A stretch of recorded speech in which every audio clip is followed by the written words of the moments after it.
you must have a plan. What are you going to manufacture? That is why our plan, when you look at the long supply chain of housing, from this country we import hinges, chair. Hinges we import. Now, I don't know, we can just look at this door here. And if you count, there are about 4 hinges on each door. On average, a house has 5 doors. So that means those are 20 hinges you can make from just one house. If you do 200,000 homes, you do the math. How many hinges are we talking about? And as much as hinges looks like something we should not be talking about in a national dialogue, hinges could end up being a big industry because you have created the consumptive demand. That is the plan, is create the demand, then create industries, because you must manufacture for something. And so those who don't understand why we have really put so much emphasis on housing is because of the long supply chain. So if you talk about hinges, think of it, how many nails do you need in 200,000 homes? It's about 5 million kgs of nails. That's another industry. We have doors, we have windows. As a matter of fact, as a ministry, we have itemized 69 items. 69, 1, 2, 3, 68, 69 items that will be produced locally because the materials are available locally, that we are going to do at scale and create the jobs. So, Chair, this housing levy provides us with the capital to be able to scale. Because for housing, the kind of capital that you're looking for is what is called long-term capital. And we don't have investors who are going to come in with long-term capital. They start looking at risk. And what is the first thing that they look at? They look at a hustler and they say, the only thing I can see is this guy will never be able to pay. So I can never build a house for this guy. So that's why, what do? The investors, they focus on you and I. Because we have a check, we have a salary, and by the way, it is not everybody who has a salary that can afford. Let me give you some shocking statistics, Chair.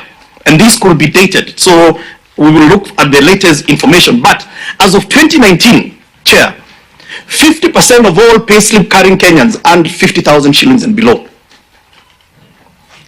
Actually, 75%, sorry. 75% of all payslip carrying Kenyans earned less than 50,000 shillings. So maybe since then there's been several increases, but that number is still what it is. 150,000, the Kenyans who earn 150,000 and above are 3%. So if you don't have a plan, because of the low wages and because of the high rentals and the high income, you're going to continue having slums coming up every day. So, Chair, that is really the economics of housing. So what does that all end up in? 3 things that housing will be able to do. One is that injection, that money that you're getting has a huge multiplier effect. Economists tell us that we can add between $1.5 and $3 for every 1 shilling we invest in housing. That is why we love housing.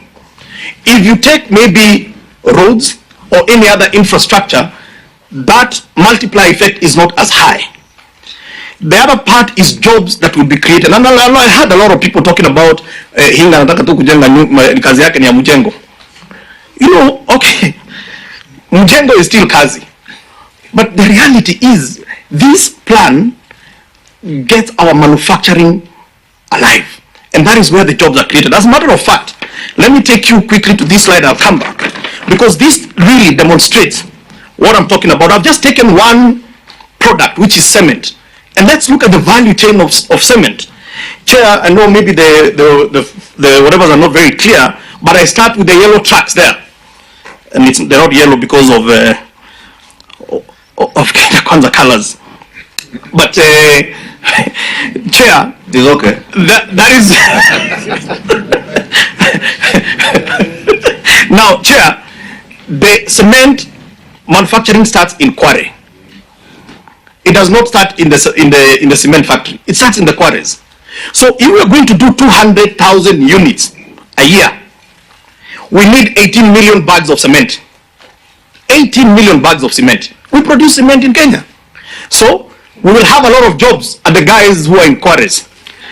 But then there is a guy who is excavating, there is a guy who is loading, there is a guy who is driving the truck.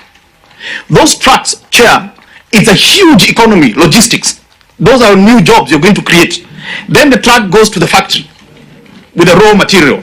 When you get to the factory, Chair, what do you find there? Okay, you have people who are going to offload. They are very different from those who are going to be putting it in the whole manufacturing process. And quickly, Chair, then there is another truck there, the red one. Now you can see why it is different is because this truck is not the same as the truck that took the whatever, the limestone from the quarry. These are different. These are new job that you have created. Then it comes to the construction site. At the construction site, you still need people to offload. You have your batching plant. You've got people who mix the mortar, and some of them you can see we use wheelbarrows, and they will carry the mortar. And the guy who's carrying the mortar is very different from the guy who is actually doing the construction or fabricating the panels. Chair, this is just one product, which is cement. So I can tell you, Chair, that the economics of housing makes a lot of sense, and that is just one product. And you can take any other product, Chair, and we didn't even talk about packaging. There is a whole new packaging because those cement needs to be in different packages as they get taken to the site. Chair, you know, we talk about Juakali industries, and we talk about informal traders, and sometimes we talk about them in abstract form. I have had a chance to interact with them, Chair.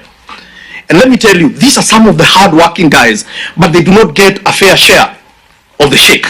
And I'll tell you why. We experimented with a group, or 3 groups, of Ngong Road, Kamukunji, and Kariobangi, when we did Park Road housing. We gave them $7,000 to do. Chair, we gave them to do doors because we know they already know how to make doors. These guys, that $7,000 came, including installation, came to about 123 million. That's probably the biggest check they had ever seen. But Chair, what is the problem? Is that they know how to make doors, but between them and the user of the door, there are about 5 people who each make more money than them. They are the guys who are having to fabricate the doors, but several people in between are making more money, brokers, than these Juakali people. So how do we then get the Juakali people to formalize? This is what we did. We gave them a contract to do 7,000 doors. It was 123 million. They did the doors, Chair, and I can confirm they did good doors. And they were paid. And Chair, 58 of them ended up being homeowners in the same houses where they were building those doors. And the final thing is, when they got paid, because they were informal, they didn't know about a guy called KRA. And soon, KRA came knocking on their doors to say, you owe me money. And so they came running to me and they said, PS, KRA is going to shut down our accounts because we owe them money. So I had to call the CG then. I told him, these are honorable people.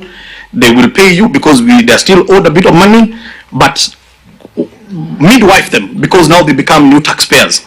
We are talking about 17, 18 million Kenyans who are today maybe not in the tax bracket. If we do housing at scale, we start to bring them into the tax bracket. We can't keep on talking about 3 million Kenyans and we have no plan. This is the plan to formalize them. Give them a product, give them the support, and they will be able to produce. So, Chair, this is the summary. Do housing projects at scale. You're going to create jobs, and you're going to have a very long cash circulation process. Because of time, Chair, if you look at the economics of 200,000 homes, that is per year. If you look at the numbers that I gave, if 200,000 homes at an average of about 2.3 million shillings a house, average, that gives you 460 billion. That is a cost. Out of the 460 billion, Chair, if there is a multiplier effect of 3 times, okay, it means that you have injected in the economy 1.15 trillion shillings. So the levy that we are collecting today, once we scale it up, we should be able to get a lot more money in the economy. Then, Chair, if you take the 10.5% of the mjengo is labor, then it means that we will have about 48.3 billion of money going to wages. So we have got more people coming into the wage bracket, they become more taxpayers. Professor Ndongo is very happy because he's collecting more money, and we are building the nation. And then, Chair, if you look at the average number of